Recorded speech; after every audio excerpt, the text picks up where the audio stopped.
वीरों की धरती राजस्थान, जहां पर वीरों की शौर्य गाथाएं गूंजती हैं, और अगर हम यहाँ की गलियों की सैर करें, यहाँ के ग्रामीण की जगत की सैर करें, तो बेजोड़ शिल्प और यहाँ की कारीगरी सभी का ध्यान अपनी ओर खींचती है। यहाँ के शिल्प ने दुनिया में अपनी जगह बनाई हुई है, पूरा सिरमौर बना हुआ है। हमारी आंखें उस वक्त खुली की खुली रह जाती हैं जब यहाँ कोई पर्यटक आता है, पहला कदम रखता है और यहाँ के खान पान का वैभव, यहाँ की संस्कृति, यहाँ के वीरों की शौर्य गाथाएं सुनता है और यहाँ के शिल्प को देखकर दांतों तले अंगुलियां दबा लेता है। इसी सब चीज़ों से, यहाँ की आवभगत से, यहाँ की संस्कृति से मिलाता है डीडी राजस्थान का हमारा आपका अपना कार्यक्रम अलबेलो राजस्थान। आप सभी का अभिनंदन और स्वागत अलबेलो राजस्थान में। स्वीकार कीजिए प्रणय का प्रणाम। बिल्कुल, और मेरा अर्पिता माथुर का नमस्कार, अभिनंदन भी स्वीकार कीजिए। और प्रणय जी, जो आपने बात कही है कि आंखें खुली की खुली रह जाती है जब हम देखते हैं राजस्थान की गली, यहाँ का हर गांव, यहाँ की चौपाल, यहाँ के किले जिनमें है कला, रचनात्मकता, यहाँ पे है रंग, यहाँ के हर शिल्प, हर संस्थान में है यहाँ की संस्कृति की झलक। और कहते हैं राजस्थान केवल रेतों की और धोरों की ही धरती नहीं है, यहाँ पर है बहुत सारे शिल्प, यहाँ पे है पुरानी परंपरा जो कि संजोए हुए है हमारे आज के कलाकार। और ऐसे ही एक विशिष्ट मेहमान हमारे दूरदर्शन स्टूडियो में आज उपस्थित हैं, जो इस कला को संजोकर, सहेजकर वैश्विक स्तर तक राजस्थान को पहचान दिला रहे हैं। ऐसे ही मेहमान से आपका परिचय करवाते हैं। हमारे साथ है प्रोफेसर डॉक्टर तुलिका गुप्ता जी, जो कि Indian institute of craft and design Jaipur की डायरेक्टर हैं। बहुत बहुत स्वागत, अभिनंदन मैम आपका हमारी डीडी राजस्थान के अलबेलो राजस्थान कार्यक्रम में। और प्रणय जी, आपको बता दूं, जो प्रोफेसर तुलिका गुप्ता जी हैं, वो यहाँ की जो कला है, यहाँ का शिल्प है, यहाँ की संस्कृति है, उसको वैश्विक स्तर तक पहचान दिला रही है। और इसीलिए इन्हें 16 जुलाई, जो आगामी 16 जुलाई है, वहाँ पर फ्रेंच नाइटहुड की उपाधि से इनको सम्मानित किया जा रहा है। वो बहुत बड़े गर्व की बात है हमारे लिए। बिल्कुल गर्व की बात है, क्योंकि राजस्थान की धरती से जो नगीने निकलते हैं वो पूरी दुनिया में हमारे देश का परचम, यहाँ का जो वैभव है उसका परचम लहराते हैं। तो तुलिका जी, आपका स्वागत एक बार फिर से अलबेलो राजस्थान में। और जिस संस्थान की हम बात कर रहे हैं, आप उसके निदेशक हैं, भारतीय शिल्प संस्थान की। ये भारतीय शिल्प संस्थान, वैसे तो मैंने शुरू में कहा कि हमारे ग्रामीण जगत के कोने कोने में हर जगह पर शिल्प अपने आप में बिखरा हुआ है। जो कम पढ़े लिखे कारीगर हैं वो भी अपने हुनर से बोलते हैं। तो डॉक्टर तुलिका जी, हम जानना चाहें कि भारतीय शिल्प संस्थान कैसे काम करता है, क्या है ये भारतीय शिल्प संस्थान, कैसे लोग इनसे जुड़े हैं, और क्या अगर विद्यार्थी जुड़े हैं तो वो किस तरह से काम कर रहे हैं। नमस्कार प्रणय जी, अर्पिता जी। फर्स्ट ऑफ ऑल मैं आपको थैंक्स करना चाहूँगी मुझे यहाँ बुलाने के लिए। और जो आपने भारतीय शिल्प संस्थान की बात की जी, ये 1995 में बड़े एक इंटरेस्टिंग विचार के साथ ये रखा गया। राजस्थान सरकार ने ऐसा सोचा कि कारीगरों का बेटरमेंट या उनका उत्थान करने के लिए एजुकेशन सबसे इम्पॉर्टेंट है। तो उस चीज़ को कैसे हम आगे लेके आएँ। जैसा आपने बताया, उनकी कला बहुत अच्छी है, उनको सारी टेक्निक्स पता है, लेकिन कभी कभी क्या होता है, उन्हें ये नहीं पता कि कंटेम्प्रेरी मार्केट में क्या चाहिए या किसी को क्या चाहिए। तो वो उस तरीके से एक प्रशिक्षण देने के लिए ये संस्थान शुरू हुआ था, डिज़ाइन का प्रशिक्षण देने के लिए। लेकिन आप देखिए, शिल्प बहुत बड़ी चीज़ है, जिसमें उनको, मान लीजिए कोई लकड़ी से काम करता है तो उसको उसकी पूरी नॉलेज है, मतलब उसकी साइंस भी पता है, उसको कैसे बनाना है वो भी पता है, उसका क्या प्रोडक्ट बनाना है जो यूटिलाइज कोई कर सके जी। तो इस तरीके से उनको वो नॉलेज है। तो भारतीय शिल्प संस्थान क्या करता है, जो आपने पूछा, प्राइमरीली हम एक एजुकेशनल इंस्टीट्यूट हैं। तो एज एन एजुकेशनल इंस्टीट्यूट हम उन स्टूडेंट्स को या उन विद्यार्थियों को जोड़ते हैं जो कि 12वीं पास करके जी। और कला के क्षेत्र में या शिल्प के क्षेत्र में अपना लाइवलीहुड आगे बनाना चाहते हैं। तो उसमें डिज़ाइनर्स आ गए, क्योंकि डिग्री हम बेसिकली डिज़ाइन की देते हैं, लेकिन हमारा एम रहता है कि जितने कारीगरों के बच्चों को हम लाएं। देखिए, एजुकेशन को मेन स्ट्रीम करके BA, MA, BTech ऐसे बना दिया, लेकिन कारीगरों के लिए कोई एजुकेशन नहीं है। बिल्कुल सही कह रही हैं। तो हालांकि वो गुरु शिष्य परंपरा से सीखते हैं, लेकिन उसका रिकग्निशन नहीं है। तो बेसिकली IICD जो ये काम कर रहा है वो ये है कि हम बहुत कारीगरों को बुलाते हैं पढ़ाने के लिए। हमारे सारे फैकल्टी ऐसे नहीं है कि PhD होके आए हैं। तो डिज़ाइनर्स हैं, कारीगर हैं, बिना इनके आप कोई भी चीज़ प्रोड्यूस नहीं कर सकते। और मुझे लगता है भारत जैसी जगह जिसमें इतने कारीगर हैं, जब तक कि आप उनका सम्मान नहीं करेंगे और उनको मेन स्ट्रीम में नहीं लाएंगे, उनको हमेशा ये लगता रहेगा कि मेरा बच्चा इस फील्ड में ना जाए, वो कुछ और करे। तो अगर मैं इसको बहुत बड़े उस पर देखती हूँ कि ये माइग्रेशन रोकने का एक तरीका है, भाई लोग अपने गाँव में रहें, अपनी कला को आगे बढ़ाएं। और IICD बहुत तरीके से काम कर रहा है, इसी फील्ड में जुड़ा हुआ है। जी जी, बिल्कुल। तुलिका जी, जैसा कि अभी आपने बताया कारीगरों को जोड़कर हम काम करते हैं, कला को सहेज कर आप रखती हैं, तो मैं ये जानना चाहती हूँ कि किस किस तरह की जो कला हैं जो हमारी राजस्थान की संस्कृति को एक्सप्लोर कर सकती हैं और दिखाती हैं, दर्शाती हैं, कौन कौन सी कलाओं पर ज़्यादा ध्यान दिया जा रहा है IICD में? जी, तो IICD जैसे शिल्प या क्राफ्ट हम बोलेंगे, होलिस्टिकली उसको देखता है। यानी कि हमने, जैसे अगर आप निफ्ट के बारे में जानते होंगे, NID के बारे में जानते होंगे, वो डिज़ाइन पे भी फोकस करते हैं, उनका रहता है प्रोडक्ट डिज़ाइन है, फैशन डिज़ाइन है। हम इस तरह से कहते हैं हम मटेरियल डिज़ाइन पे काम करते हैं। तो हमारे जो डिपार्टमेंट्स हैं, हार्ड मटेरियल डिज़ाइन, यानी कि उसमें वुड, मेटल, स्टोन पे काम होता है। अच्छा। अब उससे लेके आप कुछ भी बना सकते हैं, बर्तन बना सकते हैं, इंटीरियर बना सकते हैं। फिर दूसरा हमारा डिपार्टमेंट है फायर्ड मटेरियल डिज़ाइन, जिसमें हम ग्लास, टेराकोटा, क्ले, ऐसी चीज़ों पे काम करते हैं। तो राजस्थान के बहुत पॉटर्स हैं जिनके साथ हम जुड़ सकते हैं। और फिर है हमारा एक सॉफ्ट मटेरियल डिज़ाइन, जिसमें टेक्सटाइल डिज़ाइन आ गया, बेसिकली लेदर, पेपर और इवन स्ट्रॉ, बास्केटरी वगैरह आपने देखा होगा बास्केटरी में, तो वो सब सॉफ्ट मटेरियल डिज़ाइन में आ गया। फिर हमने 2016-17 से एक नया डिपार्टमेंट शुरू किया, 2015 से, उसका नाम है फैशन डिज़ाइन। लेकिन उसमें हमारा फोकस भी कलीदार कुर्ते, इंडियन ट्रेडिशनल गारमेंट्स, और कैसे ज़ीरो वेस्ट हो, सस्टेनेबल कैसे रहे, क्योंकि इंडिया ऑलरेडी सस्टेनेबल था, हम कहीं वो खो चुके हैं, हम बस उसको दोबारा लाने की कोशिश कर रहे हैं। फिर हमने एक कम्युनिकेशन डिपार्टमेंट भी खोला है, क्राफ्ट कम्युनिकेशन, क्योंकि देखिए क्राफ्ट के बारे में बहुत सारे लोगों को पता नहीं, तो अगर आप उसको पढ़ के फिर उसके बारे में कुछ लिखेंगे म्यूजियम्स में या आर्टिकल्स भी लिखेंगे, तो आपको वो नॉलेज होगी जिस बारे में। और क्योंकि फ्यूचरिस्टिक देखते हुए उसमें हमने AI वगैरह भी ऐड किया है। और फिर हमने ज्वेलरी डिज़ाइन भी शुरू किया। बैचलर्स कोर्सेज हैं, मास्टर्स के कोर्सेज हैं, शॉर्ट टर्म कोर्सेज भी हैं, और रूरल एरिया में हम बहुत सारे सर्टिफिकेट कोर्सेज करते हैं, कभी CSR फंडिंग से, कभी कैसे, कभी अपने आप से, क्योंकि एम ये है कि क्राफ्ट एजुकेशन आगे बढ़े और वो फिर पूरे देश को लेके आगे बढ़ेगी। इस चीज़ की मुझे पूरी, मतलब आई फील वेरी स्ट्रांगली कि अगर हम क्राफ्ट एजुकेशन पे फोकस करेंगे, so we can really grow as a country. जी जी, अभी अभी आपने कहा कि आप, ऐसा नहीं है कि IICD में सिर्फ एक डिग्री होल्डर पढ़ाने के लिए आ रहे हैं, एक बड़े बड़े कारीगर भी वहाँ पढ़ाने के लिए आ रहे हैं, लेकिन अभी अभी आपने AI का भी जिक्र किया है, तो कारीगरों की वो कारीगरी और AI दोनों में कहीं कुछ ऐसा तो नहीं है, विरोधाभास तो नहीं है, क्लैश तो नहीं है? नहीं, ये बहुत अच्छा सवाल पूछा आपने, क्योंकि आज, क्योंकि देखिए क्या है, जो माइंडसेट है वो पारंपरिक को लेके चलता है शिल्प को। तो सब कहते हैं कि भाई ये पारंपरिक चीज़ है, तो ये ट्रेडिशनल है, आउटडेटेड है। और आमतौर पे लोग क्राफ्ट, कुछ लोग देश विदेश में इसलिए खरीदते हैं कि चलो ये गरीब लोग हैं, ये कुछ कर रहे हैं तो हम खरीद लें। इस चीज़ को हम बिल्कुल ख़त्म करना चाहते हैं। क्राफ्ट अपने आप में टेक्नोलॉजी है, बहुत बढ़िया टेक्नोलॉजी है, और उस टेक्नोलॉजी को हम और आगे कैसे बढ़ाएं। तो मान लीजिए हैंडलूम की साड़ी है, जैसे मैंने ये कोटा हैंडलूम पहना है जी, तो हैंडलूम की साड़ी है, यानी कि हथकरघे पे बनी हुई। अब AI से आप ये पता लगा सकते हैं कि ये एक्चुअली हथकरघे पे बनी है या नहीं। अच्छा।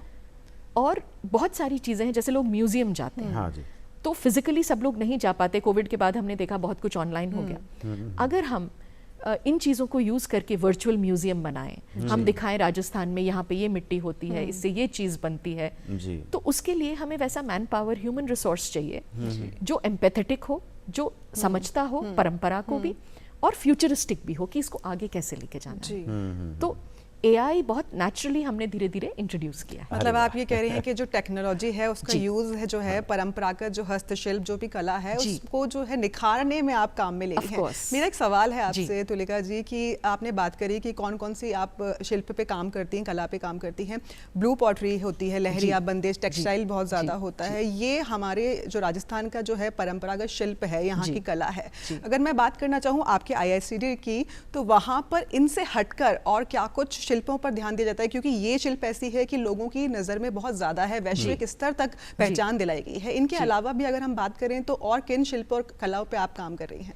अगर हम ऑल ओवर इंडिया देखें तो मटेरियल वही है, मिट्टी है, लकड़ी है, कागज़ है, कपड़ा है, कपास, या हम ओवरऑल इन सबको साथ लेके चलते हैं। तो उस मटेरियल से आप क्या बना सकते हैं। जैसे ब्लू पॉटरी है तो ब्लू पॉटरी के आर्टिजन आते हैं, हमारे बच्चे सीखते हैं उनसे, फिर उसमें एक डिज़ाइन एंगल डालते हुए कि ब्लू पॉटरी का अच्छा आप ये चीज़ बनाते हैं, तो अब मान लीजिए आपको गेम्स बनाने हैं। एक स्टूडेंट है हमारा, उसने ब्लू पॉटरी से टिक टैक टो और इस तरह के गेम्स बनाए जो कि आप फोल्ड करके भी रख सकते हैं, अलग अलग स्ट्रिप्स हैं। अच्छा, फिर फिर उस पर आप खेल सकते हैं, जैसे चेस वगैरह हैं आप खेल सकते हैं। उसके अलावा अब तो बहुत चीज़ें कॉमन हो गई हैं, डोर हैंडल्स हैं, अलग अलग चीज़ें हैं। तो ब्लू पॉटरी एक सेगमेंट है पूरे फायर्ड मटेरियल डिपार्टमेंट का। वहाँ पे हम लोग ऐसी कोशिश करते हैं कि अपना जो, जैसे मान लीजिए एक एग्जांपल मैं देती हूँ आपको, बसवा करके एक गांव है, हाँ, अपने यहाँ जयपुर से करीब 45 मिनट 50 मिनट का रास्ता है बाय कार जी। वहाँ पे एक विलेज जो बसवा है, वहाँ पे करीब पहले 150 पॉटर फैमिलीज हुआ करती थी, अब 75 रह गई। अच्छा, तो हमने उसको स्टडी किया और हमें लगा कि ये लोग गमले बनाते हैं, है ना, और तवा वगैरह बनाते हैं और बहुत कम दाम पे बेचते हैं। कैसे हम इसको बेटर करें और क्या ये एक्सपोर्ट हो सकता है। तो ब्रिटिश काउंसिल ने हमें फंड दिया इस रिसर्च का। अच्छा।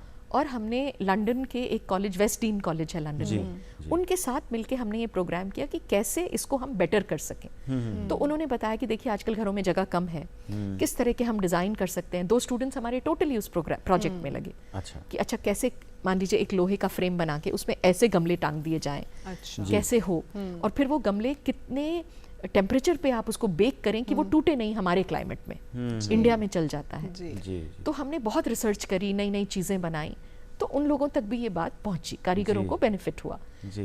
इसी तरह से कोई भी और आप, जैसे कि एक और जगह है रामासर पालावाला करके अपने राजस्थान में, वहाँ के कारीगरों, वहाँ पे कुछ महिलाएं थीं जिनके पास कुछ, उनको कारीगरी नहीं आती थी, तो हमने उनको नई कारीगरी इंट्रोड्यूस की, जैसे कि एम्ब्रॉयडरी, है ना, प्रिंटिंग। अब वो 3 महीने का हमने उनको ट्रेनिंग प्रोग्राम दिया, उसके बाद उनको जोड़ दिया एक संस्था से। आज वो महिलाएं कमा रही हैं, यूट्यूब पे एक वीडियो पड़ा है, आप देखेंगे तो बताएंगे 0 से आज 15,000 रुपए वो महीना कमा रही हैं। वाह वाह वाह। तो शिल्प हमेशा है, इंडिया में बहुत स्ट्रांग है। अब हम उसको कैसे चैनलाइज करें और कैसे उसको एक मॉडर्न आउटलुक भी दें, लेकिन ट्रेडिशन और रूट्स, ट्रेडिशन में रूटेड हो जी। और ट्रेडिशन भी एक ऐसा वर्ड है कि उसकी कोई टाइम लेंथ नहीं है कि ट्रेडिशन 10 साल पुराना है, 20 साल पुराना है, 200 साल पुराना है। तो ट्रेडिशन हम सेट कर रहे हैं, हम अच्छे ट्रेडिशन सेट कर रहे हैं कि हम कंटेम्प्रेरी मार्केट के लिए अच्छी चीज़ें प्रोड्यूस करें, अपने स्टूडेंट्स को ऐसा बनाएं कि वो ग्रास रूट से लेके बोर्ड रूम तक स्मार्टली हर चीज़ कर सके और सबकी कितना सोशल इम्पैक्ट कर पाए, वो सबसे इम्पोर्टेंट है। भारतीय शिल्प संस्थान में भारतवर्ष का शिल्प शामिल है या राजस्थान का? नहीं, भारतवर्ष का अच्छा, शामिल अच्छा, है। अच्छा, अच्छा। राजस्थान में तो है, ये गर्व की बात है। जी जी जी।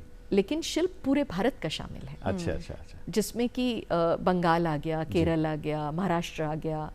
हमारे फैकल्टी भी अगर आप देखेंगे पूरे देश भर से आए हुए हैं जी। और स्टूडेंट्स भी पूरे देश भर से आते हैं। और हालांकि हम राजस्थान में स्थित हैं, लेकिन काम हम सब जगह का कर रहे हैं। अच्छा।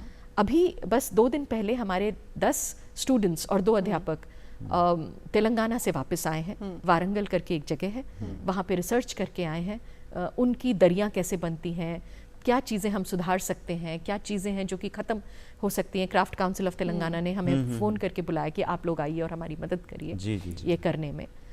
तो ऐसे हम लोग अक्रॉस इंडिया करते हैं और इंडिया क्या इंटरनेशनली भी करते हैं। अरे वाह, बिल्कुल तुलिका जी, क्योंकि हमने जब आपका बायोडाटा पढ़ा तो उसमें ये भी हमने पढ़ा है कि आप भारत ही नहीं, बहुत सारी दुनिया में कई देशों में आप घूमी हैं, वैश्विक स्तर तक आप पहचान दिला रही हैं कला को। और ऐसा ही एक टैग मैंने आपके लिए भी ढूंढ के रखा है कि ग्लोबल महिला और लोकल रूट्स, यानी ग्लोबली आप घूम चुकी हैं और ज़मीन से आप जुड़कर जो काम कर रही हैं।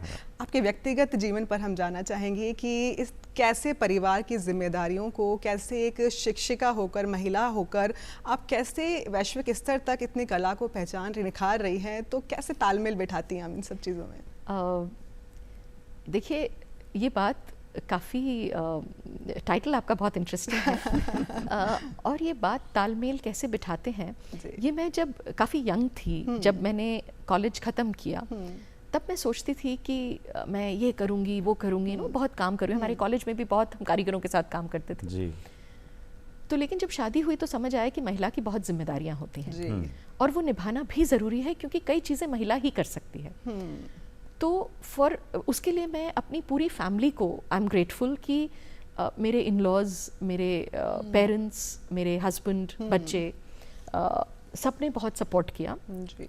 और कहीं ना कहीं जब मैं काफ़ी यंग थी तो मेरे दिमाग में ये सवाल आता था कि कोई भी किसी आदमी से नहीं पूछता कि आप करियर और होम कैसे बैलेंस करते हैं, लेकिन हर इंसान औरतों से पूछता है कि आप होम और करियर कैसे बैलेंस करते हैं। और ये इम्पॉर्टेंट इसलिए है कि औरतें दोनों को साथ लेके चलती हैं, बिल्कुल, और चलना भी ज़रूरी है। तो उसमें मैं आपको ये बताऊं कि मैंने थैंक्स टू माय हस्बैंड, क्योंकि अर्निंग मेंबर है, सब कुछ है, तो हमने एक्स्ट्रा लग्जरी के बारे में नहीं सोचा, और ये सोचा कि लग्जरी ये है कि हम बच्चों के साथ कैसे टाइम स्पेंड कर पाए। तो करीब करीब मेरे 30 साल के करियर में जी। करीब 6 साल ऐसे हैं जो मैंने टोटल फैमिली को डेडिकेट किए, और मैंने एक्सटर्नल एम्प्लॉयमेंट नहीं किया। मैं ये नहीं कहूँगी वर्किंग नहीं रही, वर्किंग तो मैं 24 घंटे हूँ, एक्सटर्नल एम्प्लॉयमेंट नहीं किया। साथ में ही थोड़ी बहुत डिज़ाइनिंग, थोड़ा जो मैं कर सकी, क्योंकि मुझे लगा जब बच्चे मेरे बड़े हो जाएंगे और इतने कॉन्फिडेंट हो जाएंगे कि उनको कोई तकलीफ है तो वो मुझसे कह सकें, तब मैं उनको किसी और के हवाले छोड़ सकती हूँ। क्योंकि मेरे मन में ऐसी बातें ज़रूर आती हैं, और मैं कई अपनी कोलीग से कहती हूँ कि आपके पास 10,000 रुपए हैं, वो आप किसी को, सर्वेंट को या किसी के भी आगे छोड़ के नहीं जाएंगे, तो जो आपके प्रेशियस बच्चे हैं उनको आप किसी के आगे छोड़ के कैसे जा सकते हैं? बहुत सही बात, बहुत बड़ी बात। तो ये मुझे बहुत लगता था कि बच्चों को मैं ऐसे छोड़ के नहीं जाऊंगी, और उसमें मेरे हस्बैंड ने, मेरे फैमिली ने, सब ने सपोर्ट किया। तो जब और मेरे बच्चे बड़े हो गए और फिर मुझे लगा कि मैं ऐसे खाली नहीं बैठ सकती, मुझे बहुत काम करना है, तो भी उन्होंने सपोर्ट किया। और जो उन लोगों की रिक्वायरमेंट्स थी वो मैंने फुलफिल की, और जो मेरी रिक्वायरमेंट थी कि मैं अपना काम करूं वो उन्होंने मुझे सपोर्ट किया। जी। तो इस तरह तो मतलब मेरा टाइटल बिल्कुल फिट बैठता है। वैसे ये आश्चर्य की बात नहीं है, क्योंकि ये पूछा जाता है ना महिला से कि आप कैसे सामंजस्य बिठाती है। एक महिला ही इन सब चीज़ों में सामंजस्य बिठाती है, पुरुष के बस की बात नहीं। मैं बहुत साफ कहता हूँ, मैं एग्री करती हूँ आपसे, ये महिला ही कर सकती है। डॉक्टर तुलिका जी, आप कि अगर हम सफ़र को देखें, शुरुआत से लेके, बचपन से लेके अब तक के सफ़र में, आप, हम ये कहते हैं कि भागदौड़ भरी जिंदगी आज की, आप शुरू से भागी हैं। पिताजी पहले जहाँ भी रहे, अलग अलग शहरों में रहे, तब आपका स्कूल चेंज होता रहा, उसके बाद शादी के बाद भी आप कई देशों की यात्राओं पे रही, अपना काम भी करते रही। तो ये भागादौड़ी जो चली है भागदौड़ भरी जिंदगी में, इसके बारे में कुछ बताएं। जी, ये ज़रूर है कि शुरुआत, मैं पैदा जयपुर में हुई, शुरुआत जयपुर से हुई, फिर कई जगह मैं गई। हाँ। और शादी के बाद भी, बिकॉज मेरे हस्बैंड सॉफ्टवेयर में हैं, तो एक्चुअली तो हम आराम से अमेरिका में सेटल हो सकते थे। 97 में हम अमेरिका चले गए थे, जैसे बहुत सारे हमारे फ्रेंड्स और बैचमेट्स और वो, लेकिन कहीं ना कहीं मैं बहुत भारतीय हूँ, तो मेरा दिल ये था कि मैं वापस आऊँ। तो हालांकि हम उस वक्त बहुत यंग थे, मेरे हस्बैंड का मन था कि हम अमेरिका सेटल हों जैसे बाकी लोग सेटल हो रहे हैं। जी। पर मुझे शायद मेरी दादी ने बड़े पेट्रियाटिक सॉन्ग्स गा के, और गांधी जी, और उस टाइम के पीरियड कैसे फ्रीडम स्ट्रगल मिला, तो मुझे बहुत इंडिया का था। तो मैंने अपने हस्बैंड को बोला कि मैं तो इंडिया में रहना चाहूँगी। हाँ। फिर उनका भी ये डिसीजन था कि ठीक है, जहाँ तुम रहोगी, तो फिर वो भी बेचारे छोड़ के आ ही गए इंडिया। और फिर हम लोग जाते आते रहे बाहर उनके प्रोजेक्ट से। तो और मेरा भी ये था कि जहाँ वो रहे मैं उनके साथ चलूँ। पर हमने उसको भागदौड़ नहीं समझा, हमने उसको समझा कि एक्चुअली भागदौड़ नहीं लगा, हमें ऐसे लगा कि बहुत नॉलेज मिली है। मुझे लगता है a person is equal to the exposure that he और शी गेट्स। जी। एक तरह तो आप कहीं घूमने जाते हैं तो विजिटर की तरह जाते हैं, लेकिन मान लीजिए 1 साल आप लंदन में रहें तो आप विजिटर नहीं रहते, आप समझ जाते हैं यहाँ के लोग कैसे हैं या इनकी क्या रिक्वायरमेंट्स हैं। और ऐसे ही अमेरिका में रहे, कभी सिंगापुर, कभी मलेशिया, कभी इंडिया में भी अलग अलग जगह, हैदराबाद, यहाँ वहाँ, तो समझ में आता है कि लोग कैसे हैं। बेसिक इमोशन सबके वही होते हैं और सब प्यार से जीना चाहते हैं, खुशी से जीना चाहते हैं, और कैसे आप किसी की मदद कर सकते हैं। जी। तो बस इसी चीज को, भाग दौड़ लगता है देखने में, लेकिन काफी इंटरेस्टिंग रही जर्नी। बिल्कुल। डॉक्टर तुलिका जी, आपने अपने करियर की बात करी है, बहुत लंबा आपका सफर रहा है। IICD के अलावा किन किन संस्थानों के साथ मिलकर आपने काम किया है, और क्या कुछ बदलाव आपने किए हैं वहाँ पर, और क्या IICD में किस तरीके से बदलाव उनमें और इनमें कंपेरिजन अगर हम देखते हैं तो क्या कुछ महसूस करती हैं आप? जी, तो शुरुआत तो मैंने एज ए डिज़ाइनर की थी। मैं आपको बताऊं, मेरा कभी इंटेंशन नहीं था शुरू में टीचिंग में आने का। तो एक डिज़ाइनर की तरह मैंने शुरुआत की जी। उस समय नया नया कंप्यूटर एडेड डिज़ाइनिंग आया था, 96 की बात है। और एक बाहर की कंपनी थी हांगकांग की, उन्होंने मुझे पहली जॉब दे दी। 10 दिन हुए थे कॉलेज से और मेरा काम शुरू हो गया डिज़ाइनिंग का। और एम भी मैंने यही रखा था। फिर जैसे हम ट्रैवल करते रहे, फिर मैं किड्स वेयर डिज़ाइनर बनी। एक कंपनी हुआ करती थी दिल्ली में, लिल टोमेटोज़ करके, छोटे बच्चों की क्लोथिंग बनाती थी। तो मैं किड्स वेयर डिज़ाइनर की तरह मैंने उनको ज्वाइन किया, मर्चेंडाइजर डिज़ाइनर। वो भी बहुत इंटरेस्टिंग पीरियड रहा। फिर जैसे मैंने बताया बच्चे हो गए, तो फिर मैंने घर से अलग अलग तरीके की राइटिंग का मुझे बहुत शौक है जी। तो रिसर्च राइटिंग वो मेरा प्राइमरी इंटरेस्ट है, रिसर्च। तो फिर मैं वो करती रही और फिर अलग अलग ट्रैवल किया। मैंने बाहर यूके में भी काम किया है। जॉन लुइस करके एक स्टोर है जो बहुत इंटरेस्टिंग स्टोर है। तो वहाँ ये समझाना कि किसी का पूरा डेकोर कैसे दिखेगा, क्या चीज़ उन्हें खरीदनी चाहिए। मान लीजिए कोई एक कारपेट के टुकड़े के साथ आता है कि ये मेरे पास है, अब मैं घर कैसे सजाऊं। तो उनको वो डिसीजंस देना, ऐसे पार्ट टाइम इस तरह की चीज़ें मैंने काफ़ी डिज़ाइन में, क्योंकि इंटरेस्ट रहा शुरू से, वो किया। और फिर धीरे धीरे जब हम दिल्ली वापस आए थे, मैंने एक बार एक बिज़नेस भी शुरू करने की कोशिश की, बट क्योंकि हमारा इतना ट्रैवल था तो बिज़नेस पॉसिबल नहीं था। फिर अल्टीमेटली किसी ने बोला निफ्ट में आप आके पढ़ाइए। मेरी एक क्लोज फ्रेंड थी, उन्होंने कहा। तो मुझे लगा मुझे पढ़ाना तो आता ही नहीं, मैं क्या पढ़ाऊंगी निफ्ट में जाके। पर जब मैं गई और मैंने स्टूडेंट्स को देखा और जो मैंने पढ़ाया वो बच्चों ने इतने अच्छे से ग्रैस्प किया, तो मुझे लगा मुझे तो कुछ तो आता है तो मैं पढ़ा सकती हूँ। वहाँ से पढ़ाने की जर्नी शुरू हुई। तो डिज़ाइन के साथ पढ़ाने की जर्नी निफ्ट से आगे बढ़ी। तो निफ्ट में मैं एज फुल टाइम फैकल्टी फिर मैंने ज्वाइन किया जब बच्चे बड़े हो गए मेरे। और वो जर्नी ने मुझे बहुत सिखाया। National institute of fashion technology new Delhi, वहाँ पे मैंने जब ज्वाइन किया तो डिप्लोमा डिग्री में कन्वर्ट हो रहा था, क्योंकि अब सबको डिग्रीज चाहिए थी।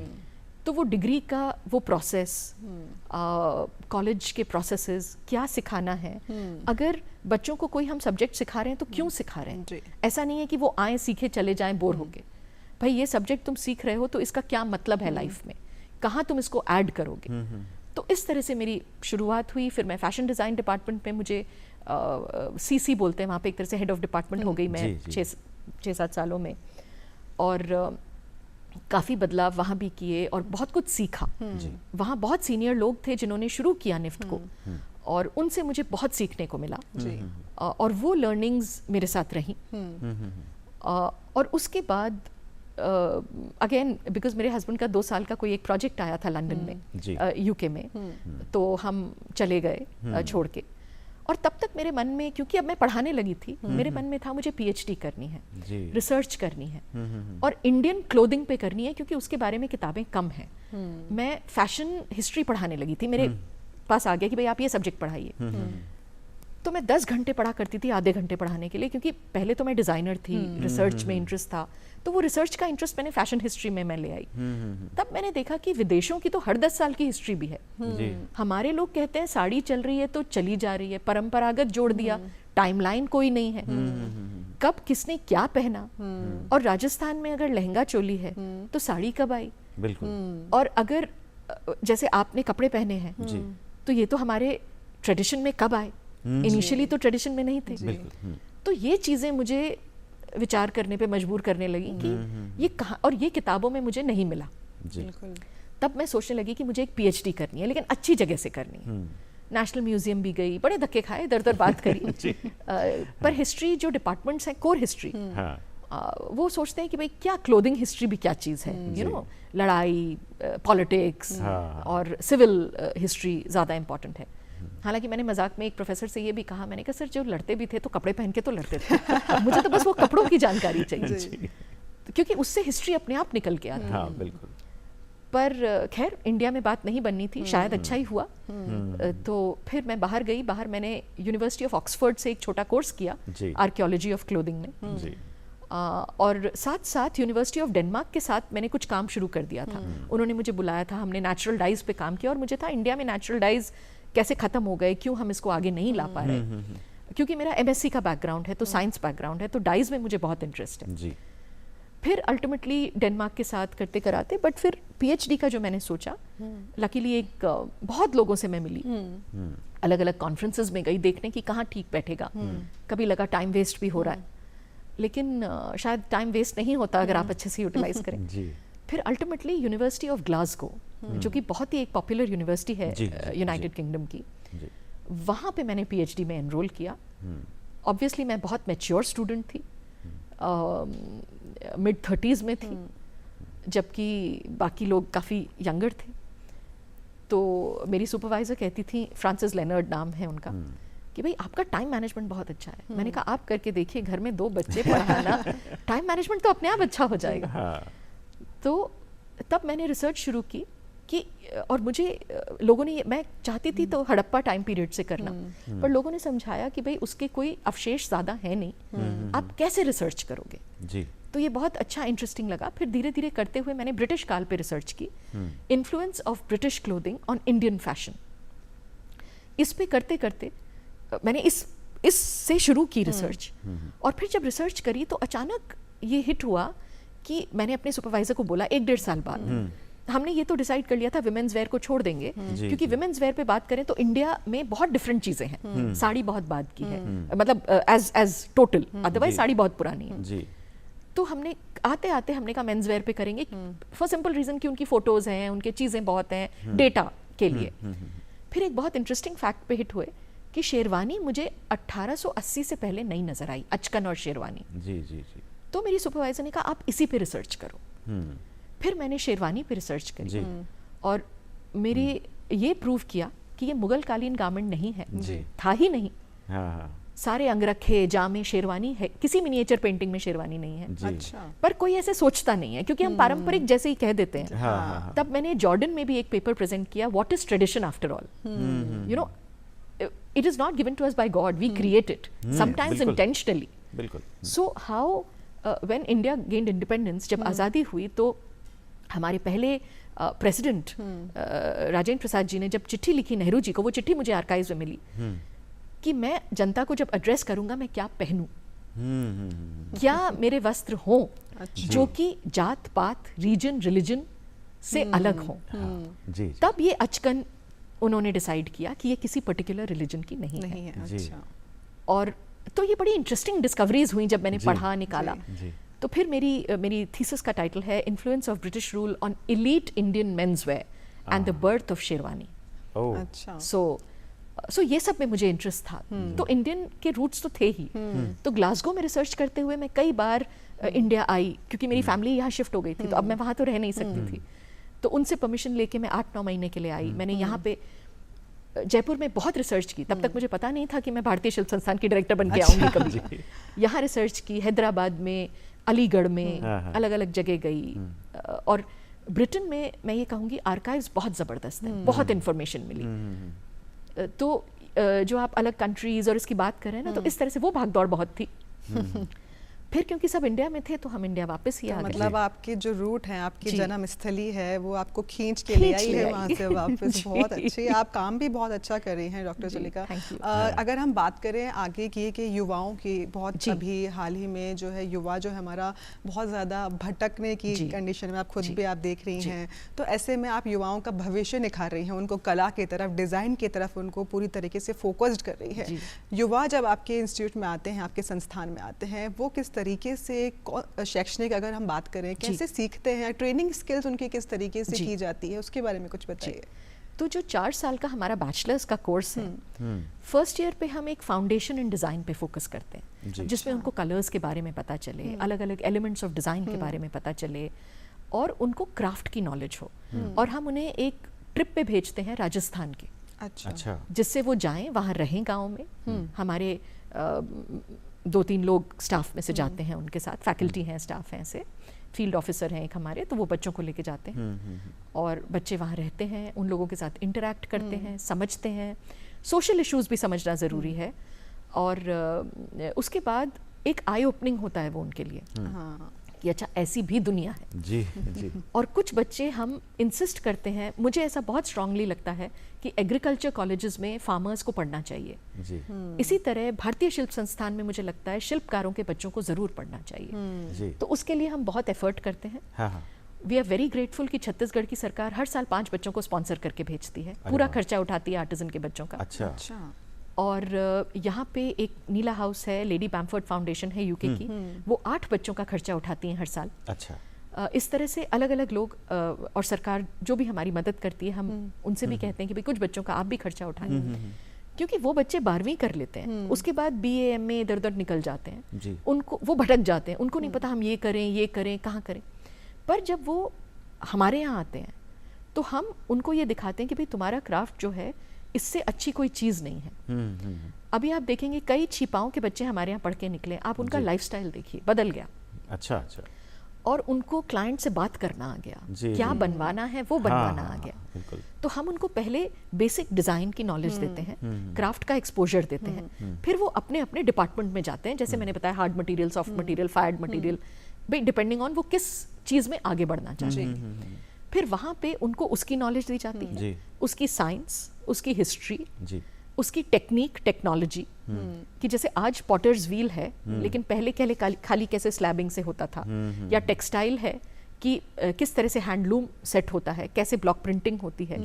और अगर आप इस तरह का, ये तो हैंड पेंटेड है, लेकिन अगर आप ब्लॉक प्रिंट करें तो आपको जाल कैसे बनाना होगा, कहाँ पे क्या करना होगा। उसके लिए हम ग्रेटफुल हैं कि जो इंडस्ट्री है वो भी हमसे जुड़ती है।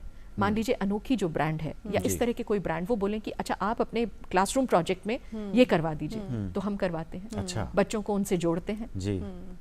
क्योंकि अल्टीमेट एम ये है कि ये कैसे आगे सक्सेसफुल बने, और पैसा तो कमाएं, बहुत ज़रूरी है पैसा जीने के लिए, लेकिन एथिकली कमाएं, और अपने साथ कितना बड़ा सोशल इम्पैक्ट लेके जाएं कि इन कारीगरों को ओवरऑल डेवलपमेंट पर आप ध्यान देते हैं, ना केवल शैक्षणिक जी, ओवरऑल डेवलपमेंट पे। तो लीला जी, आपने बताया कि बहुत सारे विद्यार्थियों को आप अलग अलग जगह पर भेजते हैं, और अलग अलग जगहों से विद्यार्थी यहाँ शिल्प संस्थान में पढ़ने भी आते हैं। क्या आपका राजस्थान के ग्रामीण जगत में जाना हुआ अलग अलग जगह, और अगर जाना हुआ तो क्या अलग पाया आपने शहर से? ग्रामीण में मेरा काफ़ी जाना होता है, और ग्रामीण क्षेत्र की जो खूबी है वो ये है कि अगर आप मुझसे ऑनेस्टली पूछें, मुझे लगता है उनके पास बहुत टाइम है हमारे पास टाइम नहीं है। अच्छा। वो और बहुत वैल्यूएबल चीज़ है टाइम। जी जी जी। उनके पास बहुत टाइम है, वो बहुत तसल्ली से, और बहुत कला है, और कला खाली शिल्प वाली नहीं, म्यूजिक, डांस। मैं कई पूरे बॉर्डर पे कई जगह जाके मैं आई हूँ, अलग अलग यूनेस्को के प्रोजेक्ट्स की वजह से, और मैंने पाया कि जो म्यूजिक अपने यहाँ है, कोई BA MA म्यूजिक में वो चीज़ें सिखाते नहीं हैं, बस वही गुरु शिष्य परंपरा से लोग सीख रहे हैं। बिल्कुल बिल्कुल। और फिर उनमें से कोई एक बड़ा बन जाता है, कहीं चला जाता है बाहर। कुछ लोग, और राजस्थान सरकार भी इस पे काम कर रही है, ऐसे हो कि वो ही विलेजेस ऐसे बन जाएं कि लोग आएं, देखें। जैसे सालावास का मैं एग्जांपल लूंगी, जोधपुर के पास, वहाँ पे पंजादरी वीविंग होती है। धीरे धीरे वो लोग इतने क्या बोलना चाहिए, स्ट्रीट स्मार्ट भी हो गए हैं, और उनको पता है कि जब बाहर से विदेशी पर्यटक आएगा, उसको रुकाने के लिए उन्होंने अपने घर में 2 कमरे बहुत अच्छे कर रखे हैं, वो रुकें, दरी बनाना देखें, दरी खरीद के जाएं, और वो सारी फैसिलिटीज। बाड़मेर हम कई बार गए हैं, एक राजस्थान सरकार का ही हम प्रोजेक्ट बाड़मेर में कर रहे हैं, जिसमें हम वहाँ की